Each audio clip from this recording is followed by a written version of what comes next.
তা কাপড় নিয়ে ঘাটে চলে গেল। এখানে রায়হানের নাপাক কাঁথা, ছোট ছোট কাপড় আর রাহাতের শার্ট, গেঞ্জি, লুঙ্গি। ইসমা বন্দা বলে রাহাতের ছেলে রায়হানকে কোলে নিতে পারে না। কেউ ইসমার কোলে রায়হানকে দেয়ও না।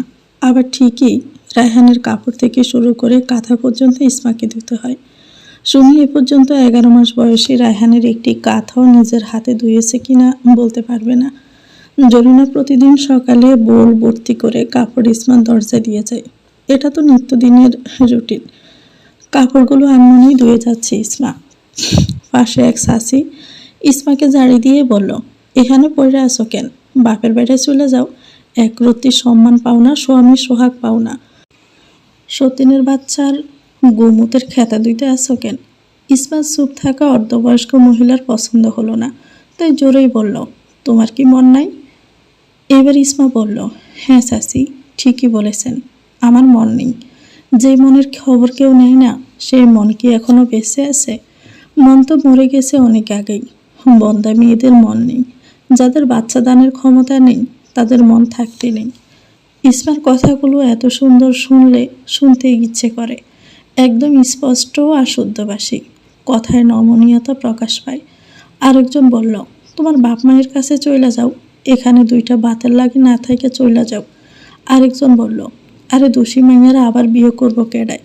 আগের রূপও তো নাই। এমন বিয়ের তো দোষী মাইয়া আর কেউ নিব না, তাই এনেই পড়া থাকা ভালো। সতীনের কাম কাজ কইরা বাকি জীবন পার কইরা দাও।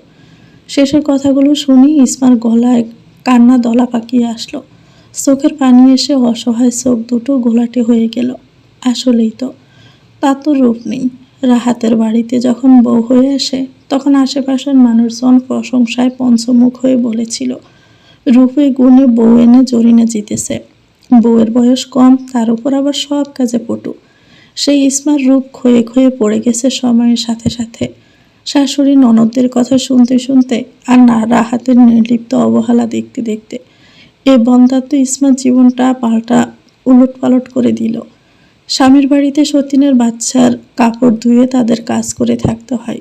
রাহাত ভুলেই গেছে ইসমার ঘরে আসা যাওয়া। ইসমা নিজের চোখে দেখে ছেলে নিয়ে রাহাতের কত খুশি, রাহাতের আনন্দ ও ফুর্তি। ইসমা ঘোলাটে চোখে লুকিয়ে রাখতে পারল না। অবাধ্য চোখ জোড়াজ বাধ্য হয়ে থাকেনি, গল গল করে গাল বেয়ে পড়তে থাকলো।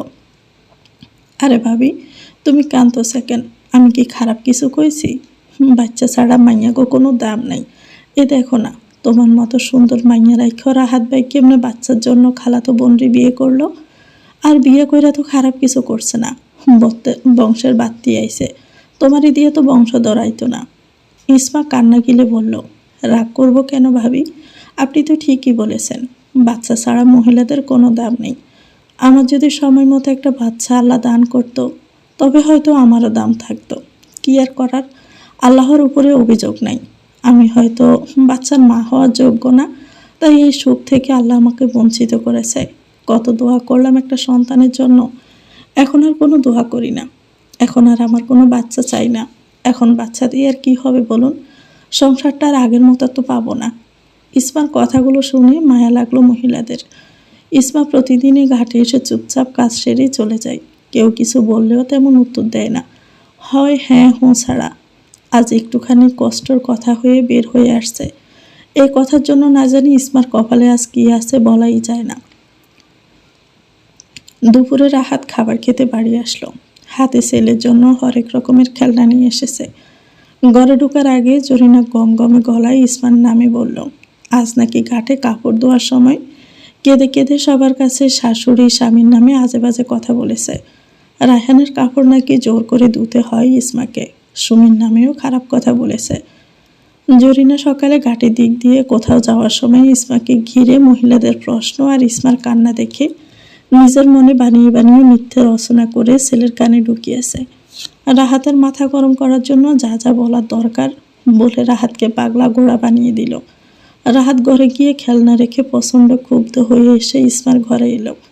ইসমা তখন নামাজ পড়ে মাত্র বসেছে কয়েক লোকমা ভাত খাওয়ার জন্য। রাহাত হাত খোলা দরজা ঠাস করে খুলে আচমকাই খাড়া লাথি বসিয়ে দিল ইসমার ক্ষুধার্ত পেটে। অপ্রস্তুত ইসমা ঘুমিয়ে উঠল চাপা স্বরে। মৃদু আর্তনাদ বেরিয়ে আসলো মুখ থেকে। পেটে এক হাত দিয়ে বড় বড় শ্বাস ফেলতে লাগলো। তলপেটটা যেন ছিঁড়ে যাওয়ার মতো অবস্থা। মাটির মেঝেতে ইসমার নখ বেঁধে গেল। ব্যথিত ইসমা রাগান্বিত পুরুষের শক্তিশালী লাথি খেয়ে মাটির বুকে আশ্রে কেড়ে নিল। নিজে ভয়ানক ব্যথা পেয়ে মাটিকে ব্যথা দিয়ে দিল। মাটির তো প্রাণ নেই, সুতরাং মাটির ব্যথাও নেই। ইসমার প্রাণ আছে, ইসমা ব্যথা পেয়েছে। রাহাত দুবদাব কিল বসিয়ে দিল ইসমার পিঠে। মেরুদণ্ড মনে হয় ভেঙে যাওয়ার মতো ব্যথা পেল ইসমা খাতুন। রাহাত ইসমার সামনে দাঁড়িয়ে চিৎকার করে বলল, আমার ছেলের কাপড় ধুয়ে আবার মানুষের কাছে বিচার দেশ? কোন সাহসে? মানুষ কি আমার বিচার করতে পারবে? রাহাতের একটা ভালো কেউ ছিঁড়তে পারবে না। তোকে আলাদা করেছি, ভালোই হয়েছে। সুমি ঠিকই বলেছে, তুই আমার ছেলেকে সহ্য করতে পারিস না। কত বড় মুখ করে তো বলেছিলি আমার সন্তানকেই নিজের সন্তান মনে করবি, আর এখন কয়টা কাপড় ধুয়ে পাড়া প্রতিবেশীর কাছে বিচার দেওয়া শুরু করেছিস। তোর দেমাক আমি বের করব, আর এমন করলে লাথি উষ্ঠা দিয়ে বিদায় করে দিব। আমার বাড়িতে তোর কোনো ঠাঁই হবে না। ইসমার মুখ দিয়ে লালা পড়ছে। পেট আর পিঠ তীব্র ব্যথায় চেয়ে গেছে। মুখের লালা মাটির মেঝেতে পড়ে জায়গাটা ভিজে আঠালো হয়ে গেছে।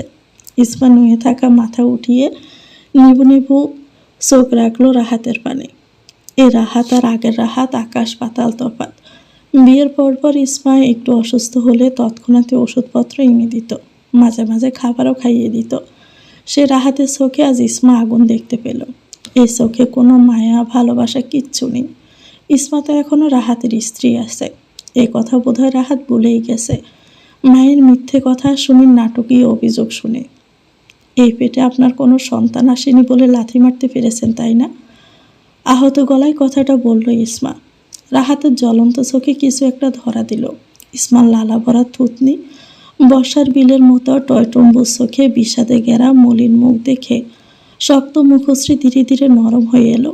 ইসমা রাহাতের দাঁড়িয়ে যাওয়া দেখে হাঁপাতে হাঁপাতে উঠে বসে এক গ্লাস পানি পান করে শক্ত চকিতে বসল। রাহাত এখনও দাঁড়িয়ে আছে। ইসমা খুব স্বাভাবিক গলায় বলতে লাগলো, এমন তো ছিলেন না রাহাত সাহেব। এর আগেও তো কত কথা আপনার কানে আমার নামে দেওয়া হতো। কই, তখন তো এড়িয়ে যেতেন। আজ আমার পেটে পিঠে আঘাত করে বসলেন। খুব ব্যথা করছে জানেন, আমার খুব কষ্ট হচ্ছে।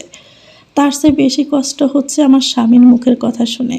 আমি শুধু আপনার বাড়িতে থাকি। আমার মামা চাল দেয়, অসহায় মার টুকটাক যা দেয় তা আমি একার মানুষের হয়ে যাই। বাবা যদি একটু খবরও নিত, তবে আপনার বাড়িতে পড়ে থাকতাম না। মামিদের চোখে নিজের জন্য বিরক্ত না দেখার ভয়ে আমি এখানে পড়ে আছি। উষ্ঠা দিয়ে বের করতে হবে না, আমি চলে যাব। আপনার জীবনে আমার প্রয়োজন ফুরিয়ে গেছে অনেক আগেই। আত্মসম্মান বলে এখনও আছি, যেন আমার মাকে নানার বাড়িতে কেউ কিছু বলতে না পারে। একবার বলেছিলাম আমার খরচের টাকা লাগবে না, এরপর থেকে আর জিজ্ঞেসও করলেন না। রিজিকে যা আছে আমি তাই খাই, কোনো অভিযোগ করি না। আমাদের মতো বন্দা নারীদের অভিযোগ করতে নেই, কিছু চাইতে নেই, সতীনের বাচ্চাকে কোলে নিতে নেই, যদিও বাচ্চাটা আমার স্বামীর। সেই যাই হোক, আমি চলে যাব, আপনাদের জ্বালাতে আসবো না। রাহাতের মনে কি চলছে জানি না, কিছু টানা পড়ন অতীত ইসমার সাথে মধুর সময়গুলো, তবে তা দীর্ঘ করতে দিল না সুমি। ছেলেকে নিয়ে হাজির হলো রাহাতের কাছে। রায়হান বাবার কোলে ঝাঁপিয়ে পড়ল। সুমি বাঁকা হেসে ইসমার ব্যথিত মুখের দিকে তাকিয়ে মুখ বাঁকিয়ে চলে গেছে। রাহাতকে হাতে রাখার একমাত্র উপায় হলো ছেলে রায়হান। রায়হানের জন্য রাহাত সব করতে পারে। ইসমাকে ভুলে আছে রায়হানকে পেয়ে। বাচ্চা হলো নিষ্পাপ, এরা আল্লাহর পক্ষ থেকে নেয়ামত। তবে বাচ্চাকে কাজে লাগিয়ে অন্যের দুর্বল জায়গায় আঘাত করার নিন্দনীয়, জঘন্য কাজ। এই কাজটাই বারবার করে যাচ্ছে সুমি। ক্যাপ্টেন রিয়াদকে পিঠে নিয়ে মেজর ওসামা দৌড়ে হসপিটালে ঢুকে স্ট্রেচারে শুইয়ে দিল। রিয়াদ খুবই আহত। আজ একটা ছোটোখাটো মিশন ছিল, সেখানে ক্যাপ্টেন রিয়াদ আহত হয়েছেন। ক্যাপ্টেন, এই ক্যাপ্টেন। ক্যাপ্টেনের কোনো সাড়া শব্দ নেই। ওসামা খন্দকার আগের পণ্যে ফিরে গেল। এই রিয়াদ ভাই, এই ভাই, চোখ খোলো ভাই। স্ট্রেচারে চাকার সাথে দৌড়ে দৌড়ে ওসামা ডাকতে লাগলো ছোট ভাইয়ের মতো রিয়াদকে। রিয়াদকে ভাইয়ের মতোই স্নেহ করে। রিয়াদের চোখে মুখে রক্ত। সন্ত্রাসীরা ভিন্ন কায়দায় আক্রমণ করেছে। আর্মি গ্রুপ পোছাতে পোছাতে রিয়াদের অবস্থা গুরুতর। ডক্টর ট্রিটমেন্ট শুরু করে দিয়েছেন। ওসামা খন্দকার একজন সাধারণ মানুষের মতোই বসে রইল ওটি রুমের দরজার সামনে। পায়ের বুটে ভিজে মাটি চেপে আছে, আর ইউনিফর্মের 2-3 জায়গায় ছিঁড়ে গেছে। বেশ সময় অতিবাহিত হওয়ার পর ডক্টর জানিয়েছে রোগী আপাতত ঠিক আছে, তবে খেয়াল রাখতে হবে এবং যত্ন নিতে হবে। ওসামা খন্দকার ফোন বের করলো। মোবাইলের এক পাশ ভেঙে গেছে। Major Osama Khandaker speaking. Yes sir. যে কয়টাকে ধরা হয়েছে হেফাজতে রাখা হোক, আমি এসে উত্তম মাধ্যম দিব। কান টানলেই মাথা বের হয়ে আসবে। আর বাকি আহত সেনাদের কি খবর? স্যার, প্রাথমিক চিকিৎসা চলছে। আমি একজন আর্মি অফিসারের অবস্থা ক্রমশই খারাপ হচ্ছে, দ্রুত হসপিটালে নিয়ে আসুন। ক্যাপ্টেন রিয়াদের খবর কি স্যার? আছে মোটামুটি। স্যার, ক্যাপ্টেনের স্ত্রী বারবার কল করছে, বলি দিন একটু অসুস্থ, সুস্থ হলে কথা বলবে। সৈনিকের অর্ধাঙ্গিনী হলে মনটাকে শক্ত রাখতে হবে। Okay sir. সামরিক বাহিনীতে যারা যোগ দেয় সাধারণ মানুষ বুঝে না তাদের উপর দিয়ে যে কি চলে যায়। একজন সৈনিকের যখন তখন প্রাণ যেতে পারে। সৎ সৈনিকরা এমন রিস্ক নিয়েও সামরিক ঘাঁটিতে যোগ দেয় দেশের জন্য। দেশের তরে জোরে পড়ে রক্ত, পরিবার পরিজন রেখে বহু দূরে থাকতে হয়। ওসামা খন্দকার ধীরে ধীরে উঠে দাঁড়িয়ে মসজিদের দিকে যেতে লাগলো। রিয়াদের বিমর্ষ মুখ বারবার মনে হচ্ছে বলে বাহিরে দাঁড়িয়ে বিশাল আকাশের দিকে চোখ বুলিয়ে বলল, হে আল্লাহ, তুমি সৈনিকদের হেফাজতে রাখো। গুটগুটে অন্ধকার আর হালকা বাতাসে ধরণী আচ্ছন্ন। ইসমা টিনের ঘরে কাঁথা মুড়ি দিয়ে শুয়ে শুয়ে ঘুমাচ্ছে। দুপুরে রাহাতের লাথি আর ঘুষি খেয়ে সন্ধ্যার পরপর ভয়ানক জ্বর আসে। জরিনা দেখেও আসেনি। পাশের এক প্রতিবেশী ভাত আর তরকারি দিয়ে গেছে, একটা নাফা এক্সট্রাও দিয়েছে। ইসমা 2-3 লোকমা খাবার খেয়ে ওষুধ খেয়ে নেয়। জ্বর থেমে আবারও এসেছে। ওঠার মতো গায়ে কোনো শক্তি নেই। রাহাত গোডাউন থেকে ফিরে টিনের ঘরের পাশ দিয়ে যাওয়ার সময় ইসমার গোঙানি শুনতে পেয়ে ঘরে ঢুকে। ইসমা মৃদু কাঁপছে, শুকনো ঠোঁট দুটো নড়ছে। দিন দুনিয়া যেন কোনো হুঁশ নেই। রাহাত কপালে হাত দিতেই চমকে গেল। কপাল পড়ে যাচ্ছে। ঠান্ডা হাতের স্পর্শ পেয়ে পিট পিট করে চোখ খুলে রাহাতকে দেখেই ভিতর থেকে ঘৃণা উতলে আসছে। জাড়া দিয়ে হাতটা সরিয়ে শক্ত মুখে ইসমা বলল, চলে যান এখান থেকে। যে হাত দিয়ে ঘুষি দিয়েছেন সেই হাত দিয়ে স্পর্শ করবেন না। যে পা দিয়ে লাথি মেরেছেন সে পা দিয়ে হেঁটে আমার কাছে আসবেন না। সন্তান যেমন স্ত্রীও তেমন। সেই কথা নিতান্তই ভুলে গেছেন। ছোট বাচ্চাদের ওপর আমার কোনো ক্ষোভ নেই। মামার বাড়ি চলে যাব কালকেই। প্রথম স্ত্রী সতী সাবৃতি হলে সে সবসময় প্রথমের কাতারে থাকে। আর যে মোহে প্ররে অন্ধ হয়ে আমার উপর অবিচার করেছেন সেই মোহ কেটে গেলে অন্য জগৎ আবিষ্কার করবেন। মিলিয়ে নিয়ে আমার কথা। যার কেউ নেই তার জন্য আল্লাহ আছে। আমার একটা পরিবার থাকলে, বাবা সাপোর্ট থাকলে এত জুলুম আপনারা কেউ আমার উপরে করতে পারতেন না।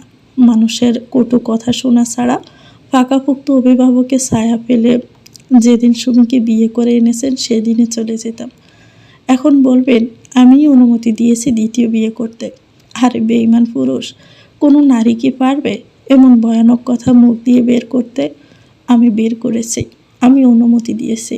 এটা শুধুমাত্র বাহ্যিক দিক থেকে অনুমতি ছিল। অভ্যন্তরিক দিক থেকে এটা ছিল এক বিষাক্ত ছুরি, যেটা গলায় ঢুকিয়ে তারপর অনুমতি দিয়েছি। এই নীলবিষের ছুরি আমাকে ভিতর থেকে মেরে ফেলেছে। আমার চোখের ভাষা আপনি বুঝেও বুঝতে পারেননি। যার প্রকৃত সঙ্গী তারা ঠিকই বোঝে নাই তার পার্টনারের না বলা কথা। বিয়ের পর যে 1 বছর পড়াশোনা করিয়েছেন সেটাও নিজের সুনামের জন্য, যেন মানুষ বলতে পারে রাহাত তার বউকে নিজের টাকায় পড়াশোনা করতে দিয়েছে। আমার কাছে সবার কাছে মহান শাস্তি চেয়েছেন। নারী যেমন শ্রদ্ধা ভক্তি সম্মান দিয়ে ভালোবাসতে পারে, আবার তেমন চরমভাবে ঘৃণাও করতে পারে। দরকার হলে আমি বৃদ্ধাশ্রমে চলে যাব। রিজিকে খোরাক থাকলে ঠিকই আমার কাছে চলে আসবে। এখানে কেন বসে আছেন? বললাম না চলে যেতে। এই যেতে বলছি না। ইসমা এক ঝটকায় কাঁথা সরিয়ে চৌকির তলা থেকে বটি বের করে রাহাতের দিকে তাক করে বলল, আমি দেখতে চাই না এই মুখ। এক্ষুনি না গেলে এক কোপে গলা ফেলে দিব। এতক্ষণ জ্বরে কাঁপছিল আর এখন রাগে কাঁপছে। লাল লাল চোখ দিয়ে ক্রোধ নিয়ে তাকিয়ে আছে কাপুরুষটার দিকে, যাকে একসময় কত সম্মান করত। আজ তাকে বটি নিয়ে শাসিয়ে বলছে বের না হলে অঘটন ঘটিয়ে দিবে। কষ্ট পেতে পেতে নারীর মন এমন শক্ত হয় যে যেখানে বন্ধনের আর সিটে ফোটা মায়া কিংবা চিহ্ন থাকে না। রাহাত চলে গেছে। ইসমা বড় বড় শ্বাস ফেলে ডুকরে কেঁদে উঠল।